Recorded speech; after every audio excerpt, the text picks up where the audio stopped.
pemirsa, apa kabar Anda hari ini? Senang sekali saya Ulfolia kembali menjumpai Anda dalam berita Kaltim hari ini.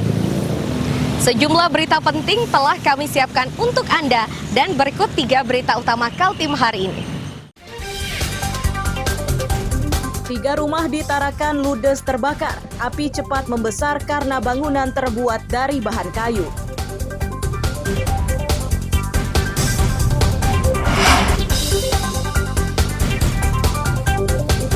Jumlah polisi bermasalah di Kalimantan Timur sepanjang tahun 2024 bertambah.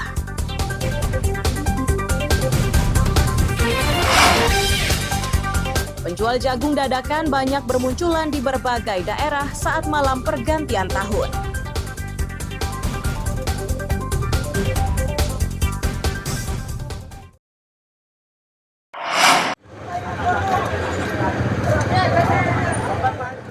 Warga di Jalan Hasanuddin RT 18 Kelurahan Karanganyar, Pantai Tarakan, Selasa pagi geger menyusul musibah kebakaran yang menghanguskan rumah warga. Api cepat membesar dan meluas karena sebagian bangunan terbuat dari bahan kayu yang mudah terbakar. Warga menyebut kobaran itu tiba-tiba membesar saat warga baru selesai melaksanakan salat subuh. Kencangnya tiupan angin membuat api cepat meluas hingga membuat para korban tidak sempat menyelamatkan harta bendanya.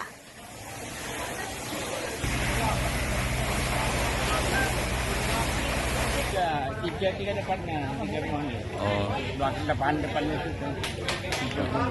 Penyebabnya apa kira-kira? Tidak tahu sama. Ada suara ledakan sebelumnya? Tidak ada.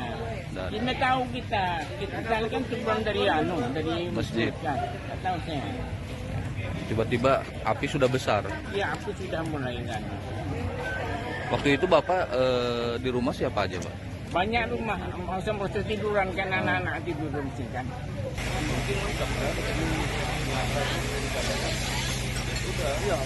Kepala Satpol PP dan Pemadam Kebakaran Tarakan menyatakan lokasi kebakaran berada di kawasan padat. Mengantisipasi meluasnya kobaran, mereka mengerahkan sejumlah armada. Tercatat 3 rumah yang hangus terbakar. Jam 5, kurang lebih jam 5 nih. Jam 5 kan melewat gitu. Jadi sampai dari sektor barat 5 menit, 2 menit langsung melakukan tindakan di lapangan. Ada berapa unit yang diturunkan? Ada 8, 9 dibantu dengan PMI dari Polres dan warga sekitar. Pak, kalau rumah yang Kolakan ada? Ada kolakan. Kalau rumah yang terbakar dan terdampak ada berapa? Rumah yang terdampak ada 2. Terbakar 3 rumah. 3 rumah. Jadi total 5. Total 5. Ada korban jiwa atau gimana? Nah, sementara masih dalam pembersihan.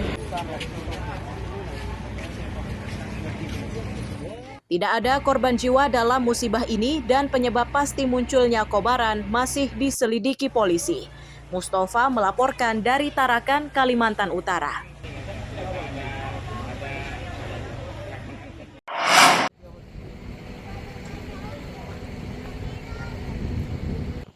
Kuasa hukum dari bocah perempuan berusia 2 tahun yang jadi korban pencabulan kembali mendatangi unit Renakta Polda Kalimantan Timur.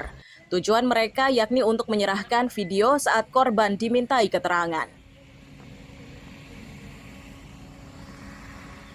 Kabid Humas Polda Kaltim menegaskan polisi masih bekerja keras untuk mengungkap perkara tersebut.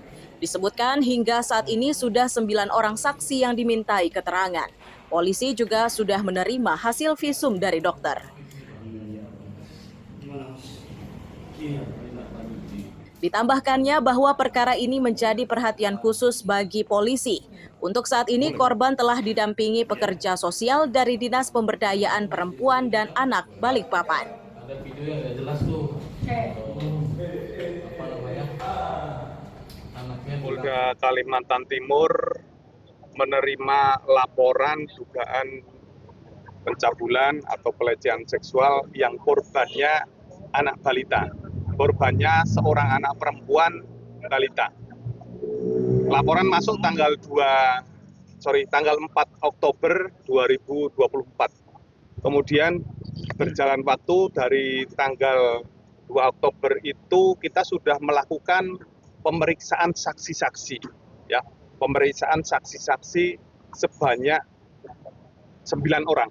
Jadi kita sudah melakukan pemeriksaan kepada ini korban dengan didampingi oleh pekerja sosial di UPTD PPA Balikpapan.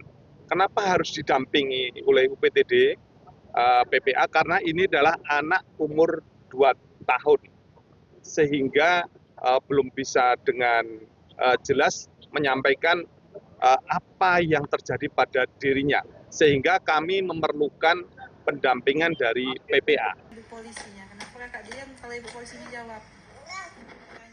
Kehadiran petugas ahli dari Kementerian PPA diharapkan mampu mempercepat pengungkapan perkara tersebut sekaligus menetapkan tersangka dari kasus tersebut. Amir Hamzah dan Riani Mantini melaporkan dari Balikpapan. Nah, kan patah kan? Dan perempuan ya. Kasus pencurian menjadi perkara yang paling mendominasi di Tarakan sepanjang tahun 2024. Kondisi tersebut terungkap saat Kapolres Tarakan gelar perkara tahun 2024. Meski disebut tertinggi, namun jumlahnya masih jauh dibanding di tahun 2023. Kekerasan terhadap anak ini ya, yang pertama adalah di Gunung Ringkas, Sebengkok, Juanda Kerikil. Dari catatan polisi, tahun 2023 terdapat 651 laporan masuk. Dari jumlah tersebut, 631 perkara berhasil diselesaikan. Sementara terdapat 574 32 perkara diantaranya berhasil. Jadi, rekan-rekan kami akan menyampaikan Kasus pencurian biasa jumlah kasusnya mencapai 77 perkara. Selanjutnya penganiayaan 60 perkara dan pencurian disertai pemberatan sebanyak 53 perkara. terjadi di daerah pemukiman. Contohnya yang pernah kita lihat ini adalah banyaknya pencurian ayam.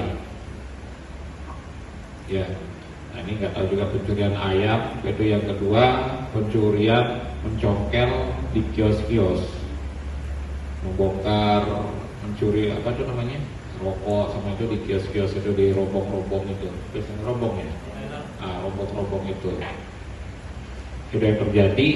Modusnya dengan cara mencongkel ya. Nah, kalau yang ayam ini ya dia lihat situasi ada kesempatan dia ambil. Nah itu yang kita monitor di daerah Juanda, itu yang sering terjadi pencurian ayam. Itu untuk yang pencurian rombong ini di wilayah Kecamatan Tarakan Barat. Nah di antara ini kita rekan-rekan bisa lihat ini adalah sampel. Untuk kasus lain yang juga menonjol di Tarakan yakni tindak pidana perdagangan orang. Tercatat terdapat 5 kasus yang ditangani sepanjang tahun 2024, sedangkan di 2023 hanya 1 kasus. Untuk kekerasan terhadap anak dan perempuan juga mengalami kenaikan dari 23 kasus menjadi 57 kasus di tahun 2024. Sedangkan perkara narkoba di tahun 2024 sebanyak 57 kasus. Mustafa melaporkan dari Tarakan, Kalimantan Utara.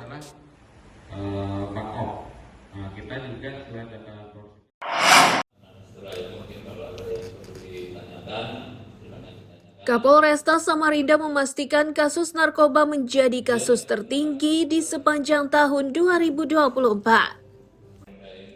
Kondisi tersebut diungkap Kapolresta Kombes Pol Arif Fadli saat memaparkan hasil kinerja di sepanjang tahun 2024.